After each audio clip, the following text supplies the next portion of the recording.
untuk nafas kehidupan yang Tuhan masih berikan kepada kami. Kami bersyukur dan berterima kasih untuk hari yang baru yang Tuhan berikan kepada kami. Hamba-Mu juga bersyukur dan berterima kasih untuk kesempatan yang Tuhan berikan untuk menyampaikan isi hati. Mari Roh Kudus, biar Engkau bekerja di tempat ini. Urapan turun mulai dari altar sampai ke belakang, mengurapi hati kami, pikiran kami, memberikan kami roh pengertian sehingga kami boleh mengerti kehendak dan rencana Tuhan di dalam kehidupan kami. Terima kasih sekali. Kami serahkan seluruh ruangan ini hanya di dalam tangan Bapa di surga, di dalam nama Tuhan Yesus dan Roh Kudus yang senantiasa menyertai kami. Terima kasih sekali lagi, terima kasih Bapa untuk kesempatan ini. Di dalam nama Tuhan Yesus kami semua yang percaya sudah diurapi oleh Roh Kudus akan sama-sama berkata, amin.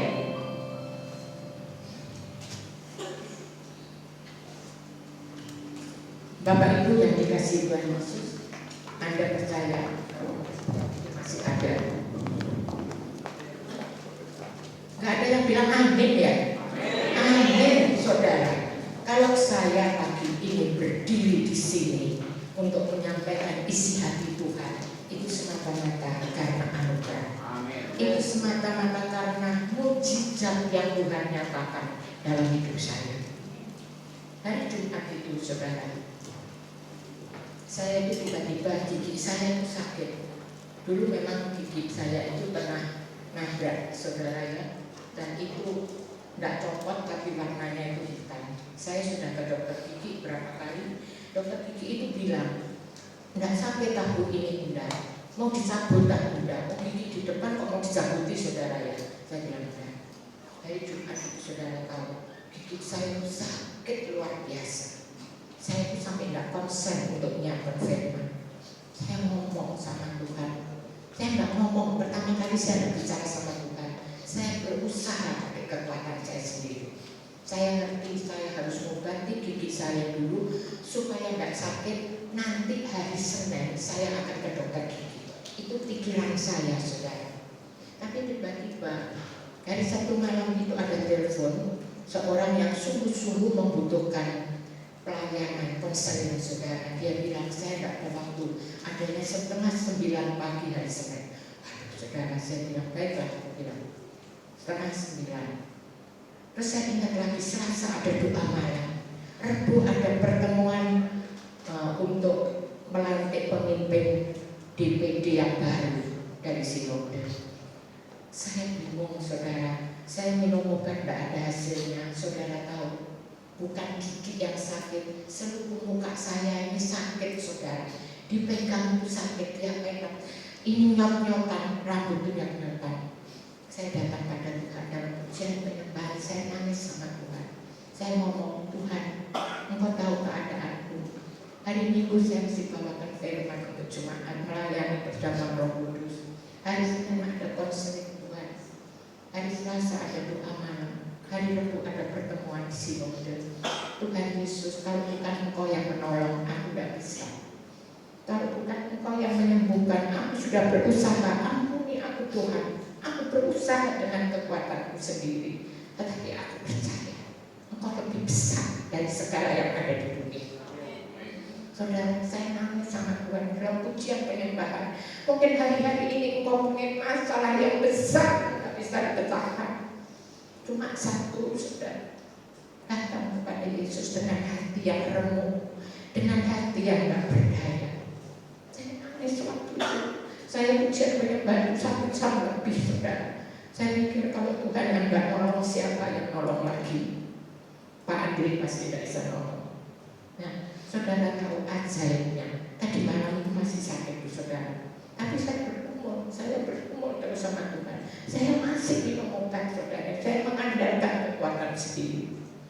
Tiba-tiba Roh Kudus itu ngomong, saudara. Saya itu suruh mijit belakang telinga saya ini, yang kiri kanan, sama tulang leher. Itu kalau secara manusia itu kan tidak masuk akal, saudara. Oh misalnya sakit gigi sama ngasih loh, saudara. Kepala nyat. Tapi yang disuruh itu di sini, di tulang belakang itu. Saya izin kira-kira jam 10 malam, saudara. Saya belum tidur, saya mesti persiapkan firman, sekalipun itu ambaradul. Saya tetap, Tuhan terima kasih, saya bilang, saya coba. Saudara tahu dalam waktu setengah jam, pemuka yang ada di atas sini, ya, kepala yang nyot-nyotan itu, saudara, semua hilang. Itu hanya karena Tuhan. Itu mujizat, saudara. Dan mujizat itu saya alami supaya saya bagikan kepada saudara. Jangan lemah engkau kalau engkau mengalami masalah. Masalah yang bertubi-tubi yang kira-kira tidak ada pemecahannya, bagi Tuhan tidak ada barang yang mustahil. Saudara, kita harus mengerti satu hal ini. Orang yang bergantung kepada Tuhan, orang yang nempel kepada Tuhan, Tuhan tidak akan pernah membiarkan. Dia akan berbelas kasihan, dan belas kasihannya itu akan turun.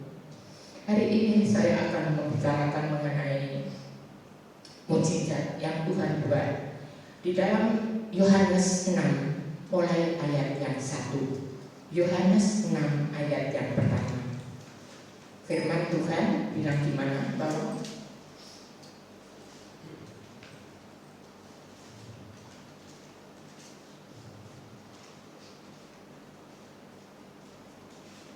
ya, ini saya baca dari sini. Aduh, luar biasa, ini Tuhan sungguh memberkati gereja kita. Terima kasih Mas Aris ya. Sesudah itu Yesus berangkat ke seberang danau Galilea, yaitu danau Tiberias. 2.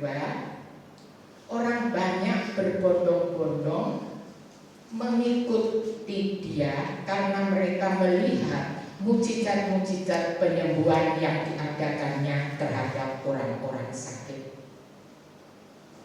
Ini saudara di sini berbicara mengenai Yesus yang menyeberang.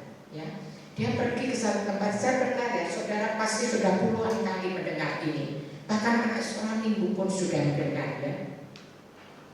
Yesus menyeberang ketika dia mendengar Yohanes Pembaptis itu dibunuh, saudara. Dia menyeberang dengan murid-muridnya, kemudian dia pergi ke seberang itu. Dan yang terjadi apa di ayat 2 itu?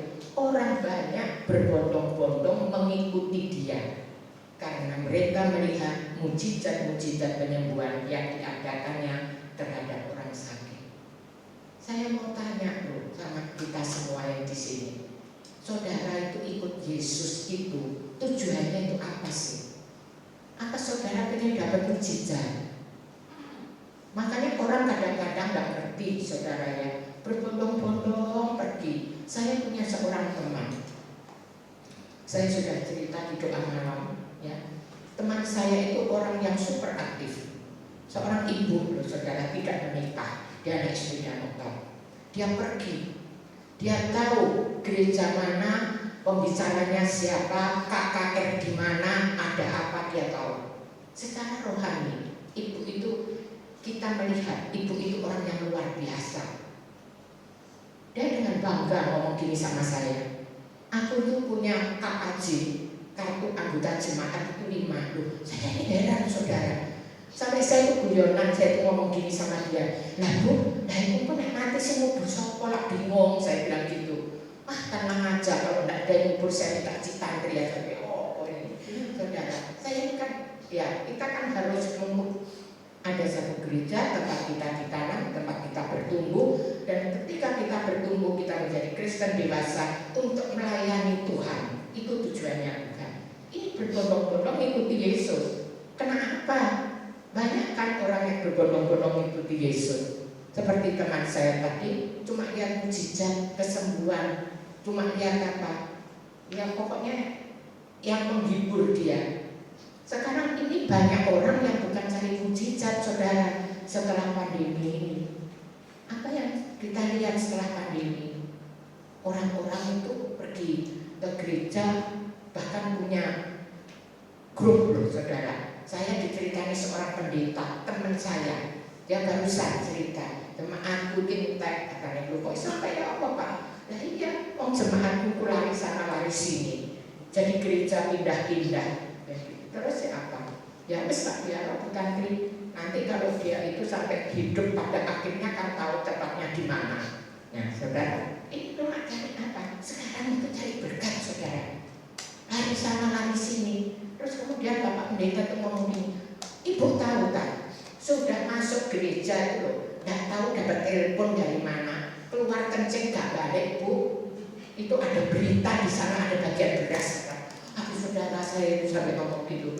Ternyata di mana-mana iblis sedang mengincar, saudara. Kalau engkau tidak kuat imanmu, hidupmu itu bergantung kepada berkat. Ada lagi orang yang ngomong gini, saya senang di gereja saya besar yang baru, interiornya bagus, AC-nya dingin. Kalau saya masuk ke sana itu seperti masuk diskotik loh, saudara. Saya ini sampai heran kok ada gereja modelnya kayak diskotik. Ini tuh lampunya gelap yang di panggung aja lagi yang ada sorot-sorot. Saya kan tidak pernah keluar-keluar jadi nggak ngerti. Dan anak-anak muda itu senang. Saudara tahu saya punya kemenahan. Kemenahan saya itu papanya sudah tua dan dia sakit. Punggungnya itu keropos tulangnya. Jadi papanya ini tidak berdaya, tidak bisa kerja ya. Papanya tinggal di rumah. Anaknya ini jadi dosen, saudara. Dia lulus dari satu universitas ya, cum laude, kemudian dia langsung diambil oleh Ubaya, dijadikan dosen di sana. Papanya itu bilang sama saya waktu saya tengok ini, ibu loh sekarang nggak pernah pulang, ternyata pulang itu jam 1:30 juga, katanya anak lagi ya. Saya bilang, loh kemana itu? Gak tahu tuh, katanya bangun itu bantu, ada gereja baru renovasi, baru bikin gereja baru. Gak bisa loh, tak bilang ya, bilang mama tak suruh, kamu kan sakit, suruh pulang supaya di rumah bapaknya itu tidak jaga sampai dia datang. Gak pernah saudara. Lalu saya ngomong sama kakaknya, kita gak bisa mengandalkan kekuatan kita sendiri, tetapi kita bisa mengandalkan Tuhan. Karena Tuhan kita Tuhan yang tidak pernah berubah. Dulu, sekarang, sampai selama-lamanya kasihnya itu tetap untuk kita orang yang percaya kepada Dia. Ya berdoa ya, doakan ya Cik, dia bilang ya doa. Saudara, apa langsung anaknya pergi? Langsung anaknya berubah? Enggak. Saudara, dia meninggalkan gerejanya. Gereja yang dari bayi dia diserahkan sampai dia dewasa. Dia meninggalkan gerejanya itu hanya untuk serombongan orang yang mencari hal-hal baru dalam hidupnya. Tapi puji Tuhan, sekalipun mukjizat itu terjadi bukan dengan perasaan yang enak. Adik saya itu jatuh, saudara. Jatuh karena dia keropos tulang belakangnya, dia tidak bisa bangun. Dibawa ke rumah sakit ini loh yang baru. Ubaya itu bikin rumah sakit saudara baru. Karena anaknya kan dosen jadi dekat cuma 500 meter. Dibawa ke sana, gegar otak, saudara tahu. Waduh, saya ditelepon suruh nunggu, saya bilang tidak bisa. Saya menunggu sekali waktu, tetapi itu adalah kewajibanmu untuk menjaga papamu. Itu adalah kewajibanmu untuk mengasihi papamu. Terpaksa dia datang. Saudara tahu siapa yang datang menemani dia untuk menjaga? Itu teman-temannya remaja youth waktu dia masih di gereja lama. Saya panggil dia, saya bilang, ketika engkau dalam kesusahan, siapa yang mendampingi engkau? Apakah temanmu baru ini? Teman-temanmu baru, tempat kamu hura-hura? Ataukah temanmu lama? Lihat itu. Semua dari teman-teman lama, bahkan dari catering itu datang untuk bantu jaga. Saudara, ini satu hal yang luar biasa. Seringkali dalam kehidupan kita tergoda, saudara, untuk mencari mujizat, untuk mencari hal-hal yang mengenakan daging. Tetapi Tuhan mau biar engkau boleh tinggal, berakar, berdasar kuat, sehingga engkau bertumbuh menjadi dewasa di dalam Kristus Yesus, supaya Yesus Kristus boleh dimuliakan dalam namamu, menjadi satu kesaksian yang hidup. Kita lebih suka kan mengenakan daging. Demikian orang-orang ini datang kepada Yesus hanya untuk mencari mujizat. Mujizat apa? Penyembuhan. Berapa banyak di sini saudara yang cari mujizat penyembuhan? Datang dari satu tempat ke tempat lain. Jangan cari mujizatnya, carilah pembuat mujizatnya, maka engkau akan disembuhkan. Kita harus kenal Dia, bukan sekedar tahu siapa Yesus. Kita harus kenal Yesus, bukan saja kenal, mengerti isi hatinya. dan berjalan di dalam apa yang Dia kehendaki, supaya engkau bukan saja diselamatkan jiwamu, tetapi ketika kita mengalami masalah yang besar, masalah yang mendasar, mengalami masalah apapun dalam kehidupan kami, dalam kehidupan kita, maka ketika kita mohon kepada belas kasihan itu akan turun, saudara. Saya tidak berdoa apa-apa kok untuk anaknya adik saya. Saya cuma bilang, Tuhan, biar belas kasihan-Mu Engkau turunkan atas keluarga ini. Kasihanilah ya Tuhan, kasihanilah adik saya, Tuhan. Kasihanilah juga anaknya, supaya hatinya itu punya ketetapan untuk mencari Engkau, bukan mencari yang lain-lain. Saudara, ini penting di dalam kehidupan kita orang percaya. Mencari penyembuhan ya terhadap orang-orang yang sakit. Jadi mereka itu berbondong-bondong. Berbondong-bondong itu artinya jumlahnya itu banyak, saudara. Nanti kalau kita lihat dari endingnya ini, itu di situ ada 5.000 orang laki-laki, belum termasuk anak-anak dan wanita. Jadi ketika mereka berbondong-bondong mencari Yesus, jumlahnya itu banyak banget. Yang ketiga, Yohanes 6:3 ayat 3.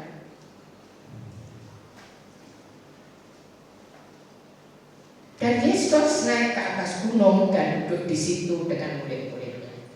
Yesus pergi ke tempat yang tinggi di gunung, ya, bersama murid-muridnya. Orang itu apa diam aja enggak? Mereka terus kejar. Mereka cuma pengen melihat mujizat. Ayat yang keempat. Ketika Yesus memandang sekelilingnya dan melihat bahwa orang banyak berbondong-bondong datang kepadanya, berkatalah Ia kepada Filipus, di manakah kita akan membeli roti supaya mereka ini dapat makan?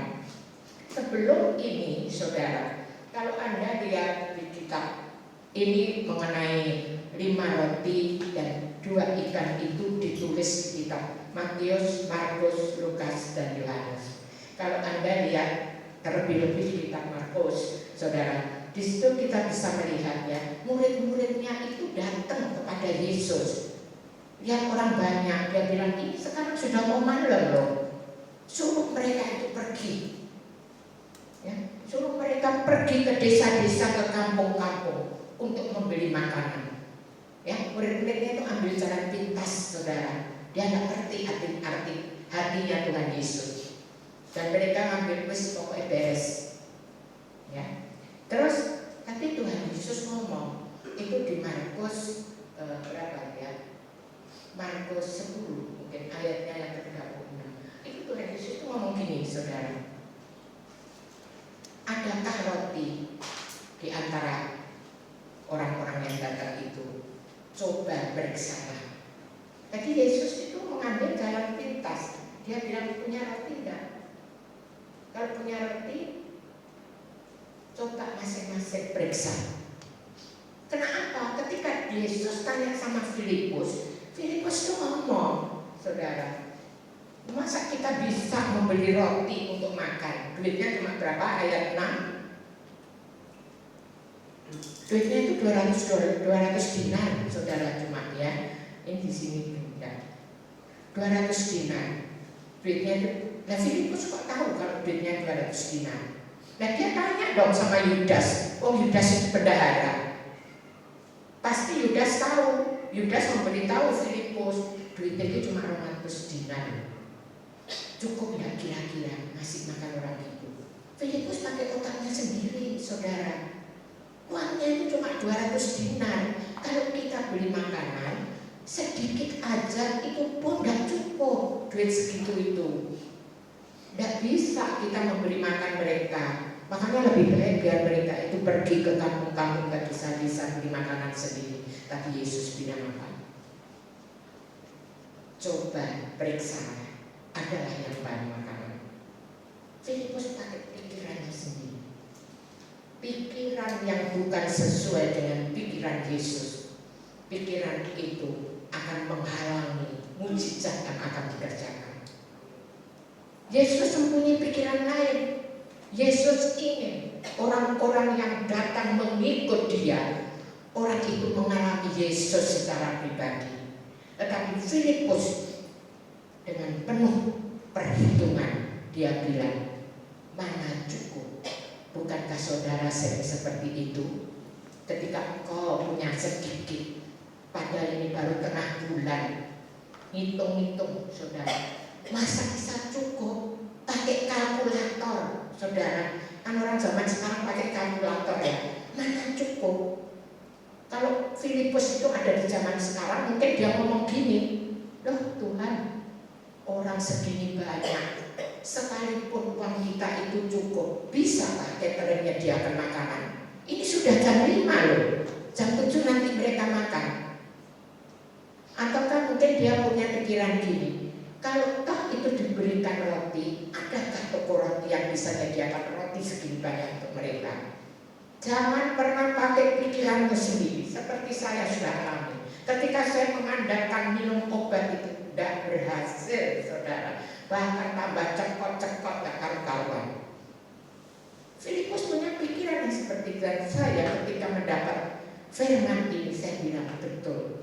Kenapa Tuhan menahan sampai 1 hari, padahal saya sudah berdoa tapi tidak sembuh? Karena pikiran yang saya pakai dengan kekuatan saya sendiri menghalangi mujizat Tuhan. Mungkin saudara ngomong gini, lah sekarang kalau kita itu luput dan hitung, tidak ada perhitungannya, mana bisa kita itu mengelola keuangan dengan baik? Benar, kita harus menghitung dengan cermat. Takut kalau ada hal-hal yang tidak terduga terjadi, memang kita harus menghitung. Tetapi kita juga perlu berserah. Saudara, bulan Mei, bulan Juni, bulan Juli itu adalah hal yang paling berat di dalam kehidupan kami.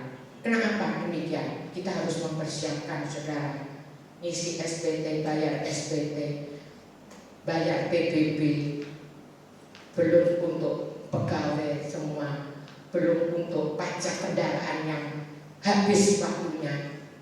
Kita merasa terus Pak Andri itu hitung jumlahnya segini-segini. Kalau kita pakai kekuatan sendiri, kita merasa stres, saudara nggak mampu. Apalagi anda ini ya, anak dari SD pergi SMP, SMP pergi SMA, SMA masuk universitas sudah mau lulus, pasti mikir. Nggak ada yang nggak mikir, pasti stres. Saya ngomong sama Pak Andri, kalau Tuhan itu kasih ya Pak ya, saya nggak tahu caranya Tuhan itu gimana, tetapi saya percaya kalau Dia memberi, pasti Dia mencukupkan kebutuhan kita. Bagaimana caranya? Itu caranya Tuhan, bukan cara kita. Kita batasi saudara. Loh, makan mungkin cepet dia gak saja katanya. Saya nggak ngerti. Saya bilang itu bukan urusan saya. Urusan saya cuma sama Tuhan. Dan saya sangat percaya ketika Tuhan memberikan kita, pasti Dia akan mencukupi kebutuhan kita. Saudara mesti ingat, jangan pakai kalkulator stres. Ketika engkau stres, engkau tidak bisa berdoa dengan baik, engkau tidak bisa berserah dengan baik.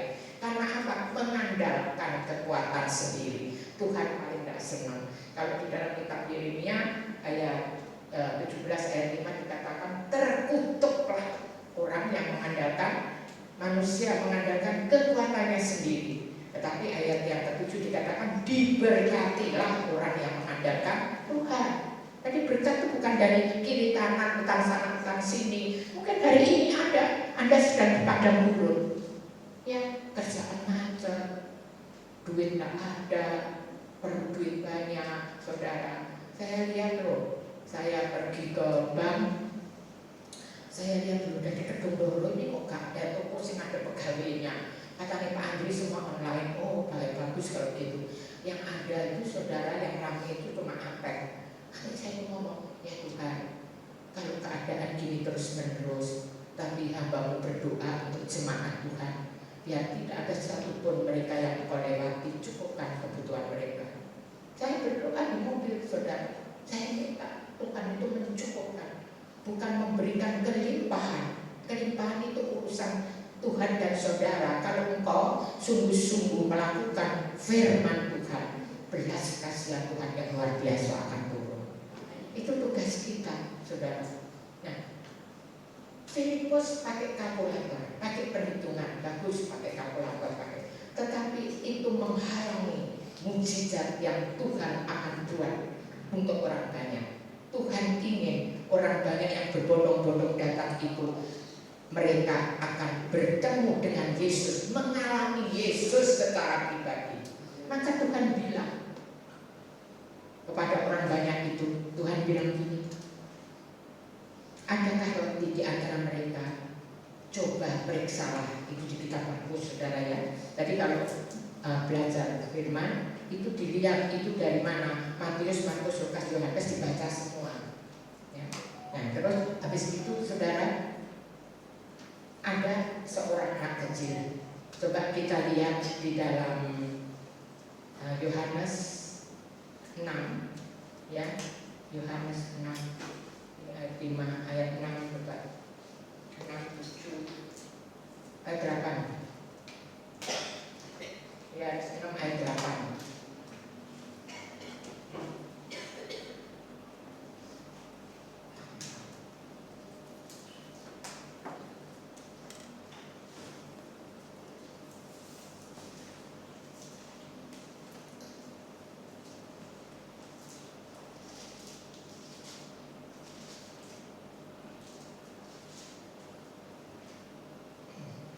Yohanes 6 ayat 8 bilang begini, seorang dari murid-muridnya yaitu Andreas, saudaranya Simon Petrus, berkata kepadanya, ayat 9, di sini ada seorang anak yang mempunyai 5 roti jelai dan 2 ikan, tetapi apakah artinya itu untuk orang sebanyak ini? Tuhan bilang, coba periksalah. Kalau orang yang datang itu lebih dari 5.000, saya nggak percaya kalau cuma anak kecil ini saja yang punya 5 roti dan 2 ikan. Saya percaya ada banyak ibu-ibu yang bawa roti, bawa bekal untuk mereka. Itu kebiasaan kan saudara, kalau kita pergi ibu-ibu kan bingungnya itu. Jadi kalau cuma bilang anak yang bawa itu, saya nggak percaya. Tetapi Alkitab bilang seperti itu. Untuk apa Alkitab bilang kita seperti itu? Tuhan Yesus itu ingin menunjukkan, ya, apa Tuhan Yesus tidak tahu? Tuhan Yesus maha tahu. Tetapi Tuhan Yesus melihat hati anak itu. Cuma 5 roti jelai dan 2 ikan. Tuhan Yesus lihat hatimu. Tuhan Yesus lihat hidupmu. Apakah kita sungguh-sungguh mempersembahkan sesuatu yang kita miliki, walaupun itu segalanya untuk Tuhan Yesus? Saudara, banyak orang yang di dalam hidupnya tidak seperti itu. Saya bukan nyuruh saudara itu mempersembahkan apa yang pokoknya untuk Tuhan semua, tidak, sungguh tidak. Tetapi dari perumpamaan ini Tuhan Yesus menunjukkan ada seorang anak kecil yang membawa 5 roti jelai. Saudara tahu kenapa rotinya disebut roti jelai? Padahal di kitab yang lain tidak ditulis kalau roti jelai. Jelai itu adalah makanan untuk hewan, saudara. Kalau orang yang kaya, kalau orang yang mampu, makanannya itu roti gandum. Jadi ini menunjukkan kalau anak ini dari keluarga orang yang tidak mampu, tetapi dia mempunyai hati yang tulus, dia mempunyai hati yang ikhlas. Karena apa? Karena dia tahu apa yang diperbuatnya itu Tuhan yang minta. Saudara, ini luar biasa. Saya ketika membaca ini, saya juga merasa ya, kalau Tuhan itu menegur kita, menegur saya. Secara pribadi kita tulis hitung-hitungan, saudara. Ya, saya pernah loh satu kali disuruh Tuhan. Itu berapa 10 tahun lebih yang lalu. Tuhan itu ngomong gini. Saya disuruh dalam doa, Tuhan itu bilang, saya suruh bilang suami saya untuk memberikan uang sejumlah 6,5 juta ya, itu pada seseorang karena orang itu butuhkan. Itu saya nggak bisa ngecek dalam roh, saudara, nggak bisa saya cuma ngomong Pak Andri, kok Tuhan itu ngomong gitu ya, tapi kita nggak nurut, aku tuh merasa nggak sejahtera karena Tuhan sudah ngomong. Pak Andri ngomong, kebutuhan kita itu banyak, kita itu isi nyicil. Anak saya laki itu saudara masuk di Universitas Petra itu dapat potongan 40%. Udah gitu kita datang ke sana, kita minta supaya dicicil dan itu bisa dicicil 6 kali. Tuhan apa enggak. Terus suami saya itu bungkus duit saudara. Ya saya pikirin ya. Ternyata orang yang dikirimi uang itu maunya pulangkan anaknya itu tidak bisa saudara, tidak punya duit, duitnya itu kurangnya itu 1,5 juta. Loh, Tuhan itu bisa memberi jumlahnya persis loh. Saya bilang, saya suka cita dalam Tuhan, saya mau terima kasih Tuhan ya. Aku jadi pelaku firman aja sudah, aku percaya nanti yang lain-lain itu Tuhan yang menggenapi. Aku tidak mau mikir, tidak mau stres Tuhan, saya mau gitu sama Tuhan. Apa Tuhan langsung ganti duit sama saya? Enggak. Tapi Tuhan tahu ada hati yang tulus, nurut firman Tuhan, taat firman Tuhan. Seperti anak kecil ini. Tetapi di dalam bulan itu kita tidak kekurangan saudara, bahkan berlimpahan. Karena apa? Ada orang bayar utang saudara, bertahun-tahun nggak bayar, tiba-tiba dapat bayar. Itu caranya Tuhan, bukan cara kita. Demikian juga anak kecil ini, apa dia mikirin kalau tak kasih nanti aku makan apa? Ini sudah malam, enggak? Itu hati yang tulus, hati yang ikhlas, hati yang sungguh-sungguh mengasihi. Ketika Tuhan berfirman, dia menanggapi firman itu dan dia melakukan apa yang Tuhan suruh. Makanya saudara ya, di dalam kita itu Markus 10 itu ketika orang banyak datang kepada Yesus membawa anak-anaknya untuk dijamah, marah, muridnya marah, diusir orang-orang itu. Ketika Yesus lihat itu, Yesus dia marah, berhenti. Dia bilang, bawa anak-anak itu datang kepadaku ya. Tuhan Yesus manggil anak-anak itu. Kemudian Tuhan bilang apa? Karena jangan mencegah mereka, karena anak-anak inilah yang mempunyai, orang yang seperti inilah yang mempunyai kerajaan Allah. Jadi orang yang punya kerajaan Allah itu seperti apa? Orang yang tulus, orang yang ikhlas, orang yang sungguh-sungguh, orang yang mau nurut firman Tuhan dan melakukan firman Tuhan. Itu ada poin di mata Tuhan. Anak-anak ini tidak punya banyak, 5 roti jelek saudara, dan 2 ikan. Tetapi dia memberikan dengan tulus hati. Di dalam Alkitab ada contoh lagi.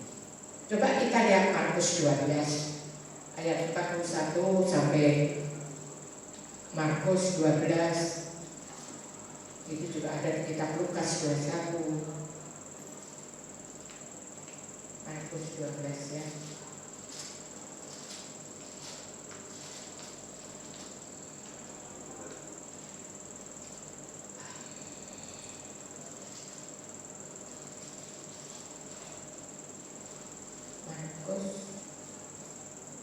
Ini ada juga Lukas juga, tapi Markus itu lebih jelas sebenarnya.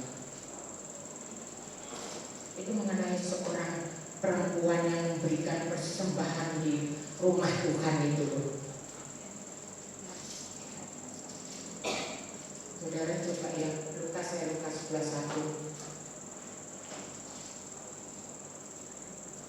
Lukas 21 ayat 1 sampai ayat 4.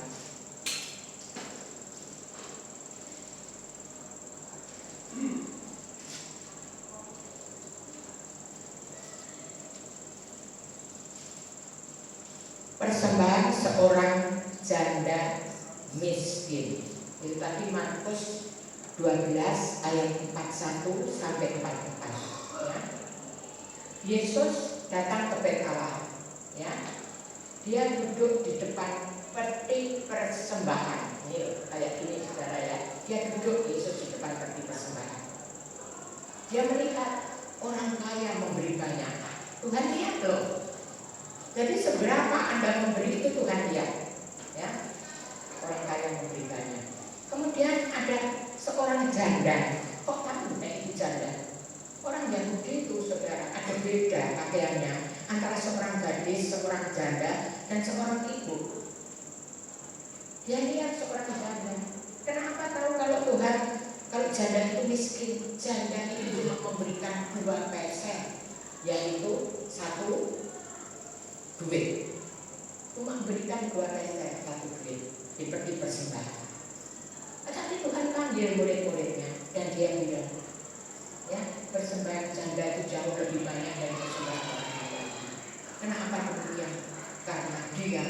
memberikan dari kekurangannya, dan dia memberikan seluruh nafkah hidupnya. Artinya janda itu memberikan persembahan dengan hatinya, bukan dengan hatinya, dengan seluruh hidupnya dia persembahkan. Tentu Anda akan tanya gini, nah seluruh hidupnya dipersembahkan terus nanti yang akan mati. Ya enggak, saudara. Orang Israel itu punya peraturan yang berbeda dengan kita. Jadi mungkin kayak grupnya, maaf ya, dari suku Batak ya. Jadi kalau ada janda itu adalah tanggungan dari komunitas mereka, marga mereka. Dia tidak akan kekurangan. Dan itu yang dilakukan. Dia memberikan hatinya, dia memberikan seluruh hidupnya untuk Tuhan. Jadi jangan main-main, saudara. Kenapa demikian? Janda itu gak usah ngasih, tidak apa-apa ke Bu mestinya. Dia gak usah memberikan, tidak apa-apa. Oh dia itu janda, tidak punya kerjaan. Coba kita lihat Ulangan 16 ayat 16. Ulangan 16 ayat 16.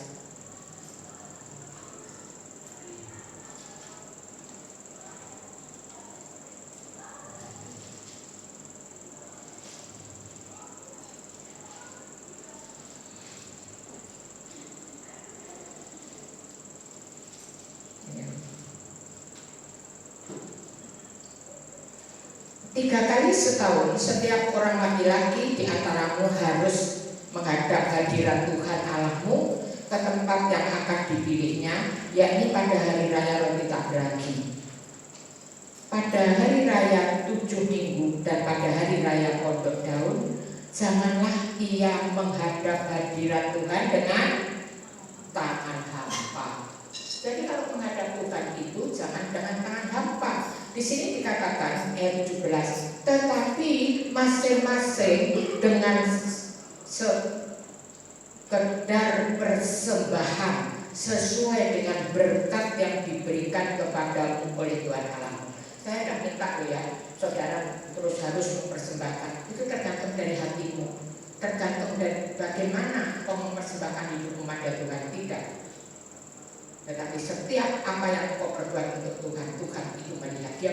Dia duduk di depan itu persembahan.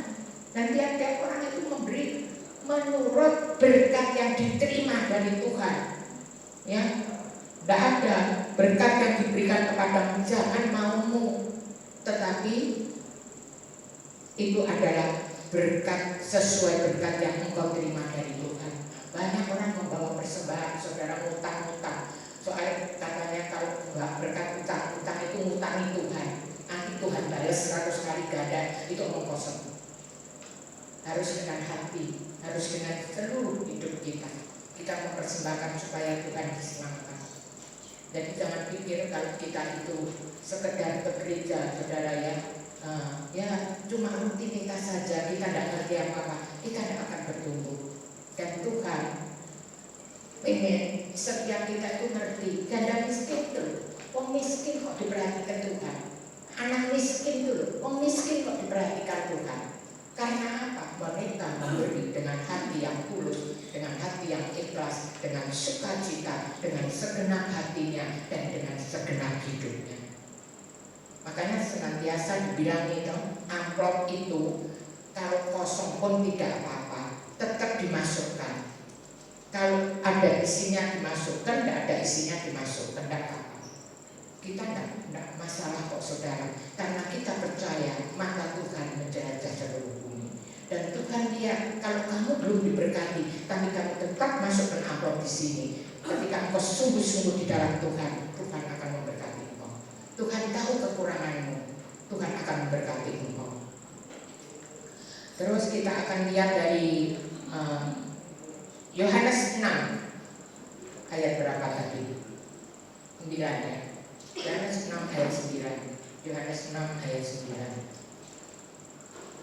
Ini kok lama ya. Terus ayat 10 selanjutnya.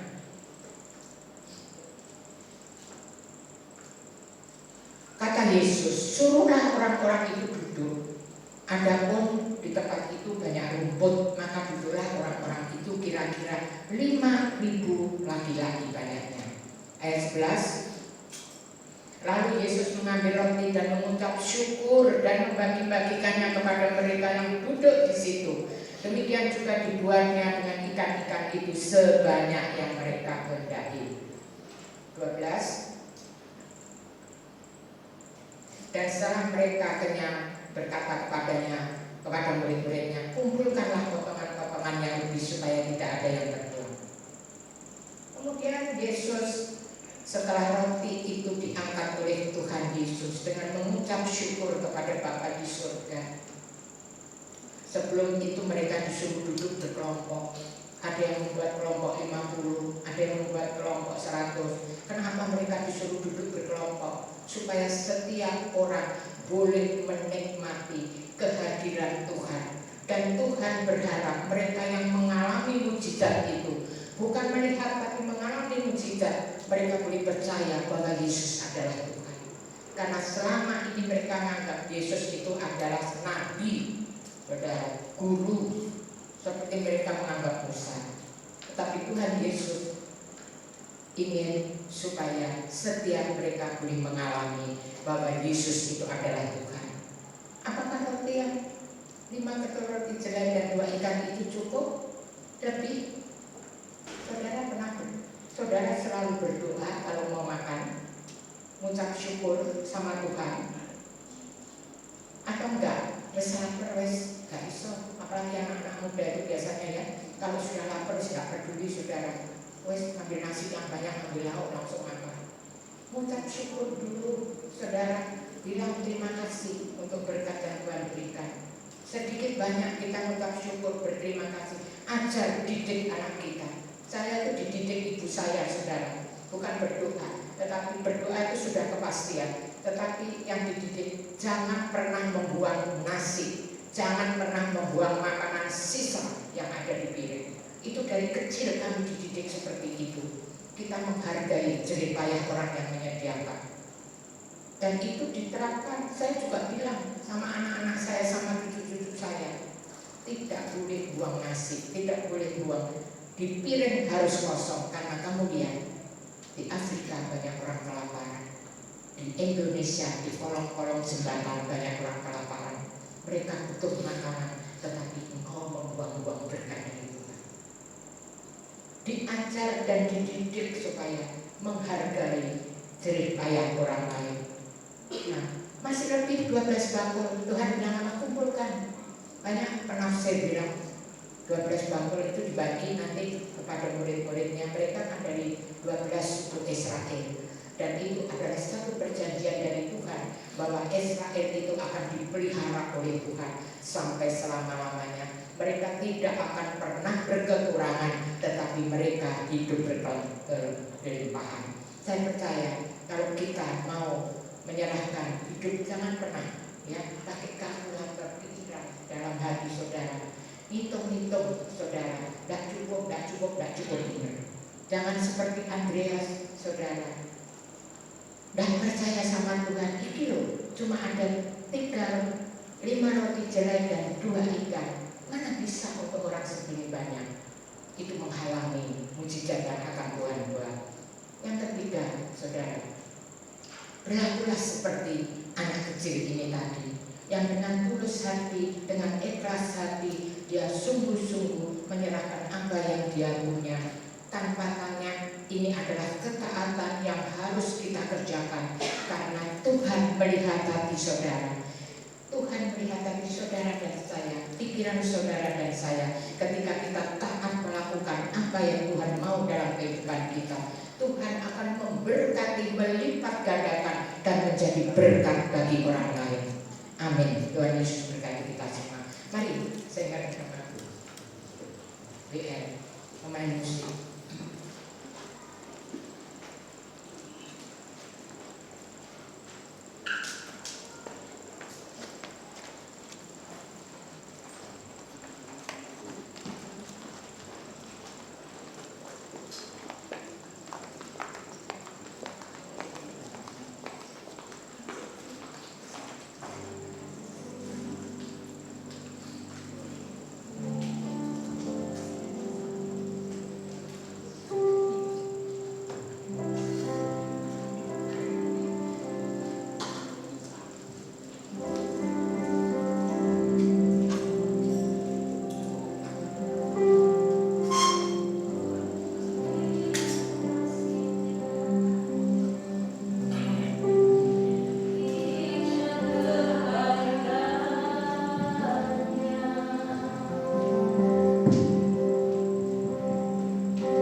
Bapa yang kami sembah di dalam nama Tuhan Yesus, Allah Roh Kudus yang senantiasa memimpin membimbing kita semua.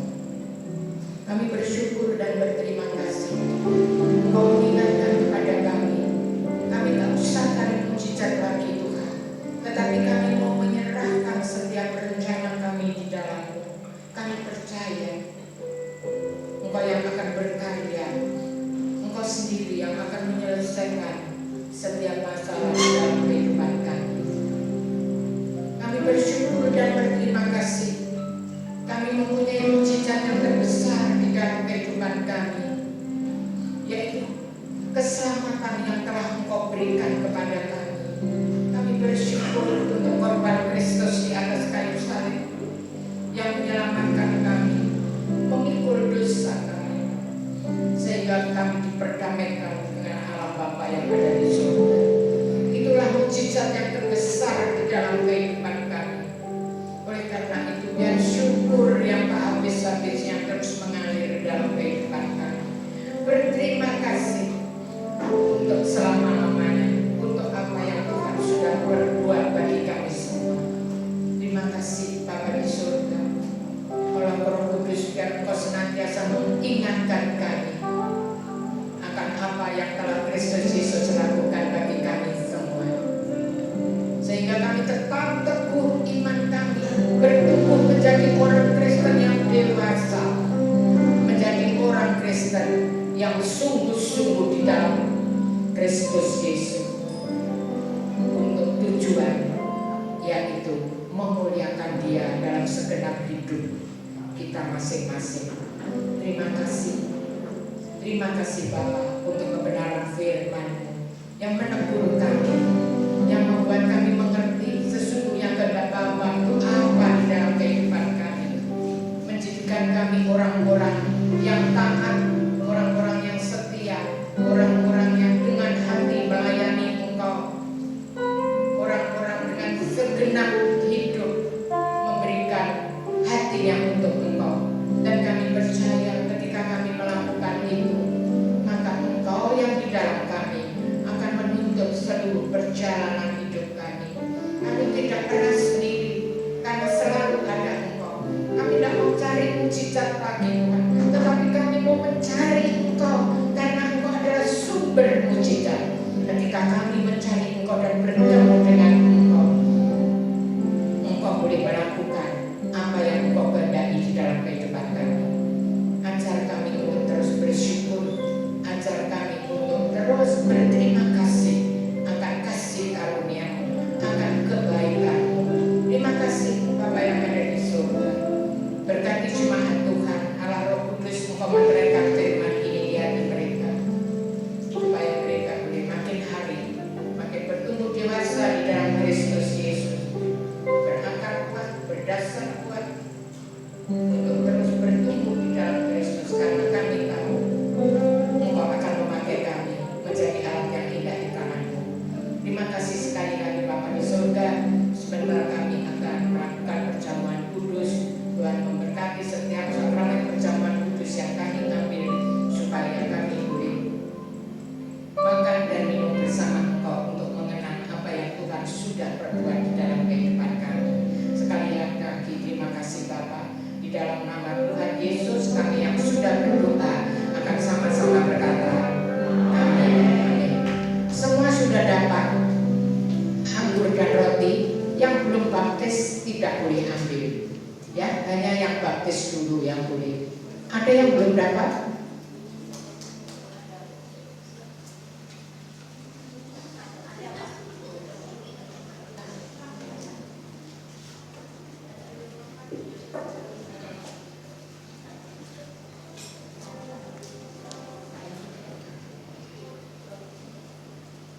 Semua sudah dapat ya? Udah ya? Terima kasih ya Pak.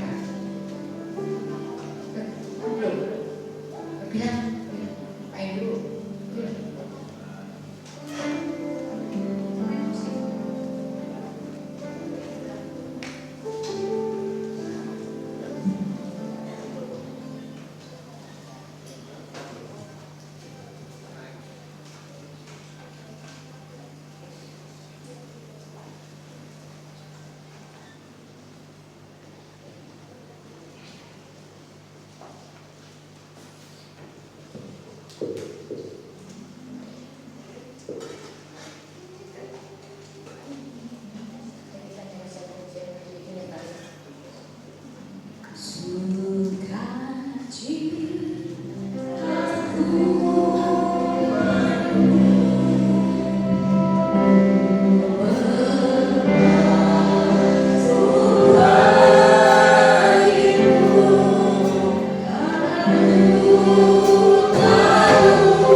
Mari jemaat berdiri, kita angkat tinggi-tinggi roti di atas kepala kita sambil kita mendengarkan kebenaran firman Tuhan.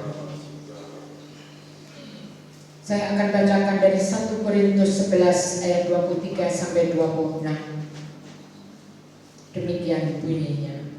Sebab apa yang telah kuteruskan kepadamu telah aku terima dari Tuhan, yaitu bahwa Tuhan Yesus pada malam waktu ia diserahkan mengambil roti, dan sesudah itu dia mengucap syukur atasnya, ia memecah-mecahkannya dan berkata, inilah tubuhku yang diserahkan bagi kamu, perbuatlah ini menjadi peringatan akan aku. Bukankah roti yang kita pegang ini adalah tubuh dari Kristus? Mari kita makan di dalam nama Tuhan Yesus Kristus.